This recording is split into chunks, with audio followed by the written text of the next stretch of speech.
Omkar mission में आपका स्वागत है। मैं स्वामी चमन कुमार अत्री बता रहा हूँ कि कैसे आप अपनी सकारात्मक सोच को बिगड़े हुए कामों को सुधारने में लगा सकते हैं। ये शक्ति भगवान ने आपके अंदर दी हुई है, केवल इसको पहचानने की आवश्यकता है। अब पहचान कैसे करें? मान लीजिए कोई काम बिगड़ रहा है आपका।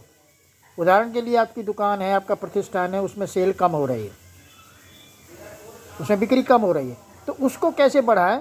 ये आपकी सकारात्मक सोच उसके अंदर अगर आप इस्तेमाल करेंगे तो जो सेल आपकी कम हो रही है वो बढ़ने लगेगी।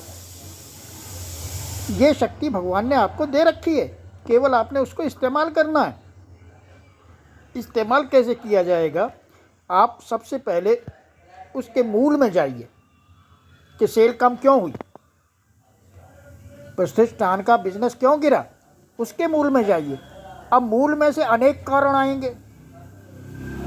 अब उन कारणों को आप अपने उस सकारात्मक शक्ति से धीरे धीरे धीरे धीरे निपटा देंगे तो आपकी सेल बढ़ने लगेगी। ये मैंने एक छोटे से उदाहरण के माध्यम से आपको बताया। अब बाकी इसकी डिटेल में अगर हम जाएंगे तो मौसम का असर पड़ता है सकारात्मक सोच पर, और वो सकारात्मक सोच आपके अंदर है। केवल उद्बोधित करने की आवश्यकता है, केवल उसको कुरेदने की आवश्यकता है। तो आज मैं यहीं पर अपनी बात को करता हूँ और कैसे कुरेदी जाएगी इसको मैं आपको आगे समझाऊंगा। धन्यवाद दोस्तों। मैं आपसे सबसे अपील करता हूँ कि इस चैनल को सब्सक्राइब भी करें और लाइक भी करें। इससे आपको इसमें जो कंटेंट मिलेंगे आपको वो एक से एक नए मिलते चले जाएंगे। धन्यवाद। हाँ तो दोस्तों, किसी भी काम को सफल करने के लिए मन की शुद्धता बहुत ज़रूरी होती है, यानी मन का एकाग्र होना भी ज़रूरी है। अगर मन ही एकाग्र नहीं होगा तो वो काम ही पूरा नहीं होगा, काम गलत ही होगा। अब सकारात्मक काम करने के लिए आपको सकारात्मक ही साधनों की आवश्यकता पड़ती है। अब सकारात्मक साधन क्या है? उदाहरण के लिए हमारे वेदों ने कर्म कांड दिया।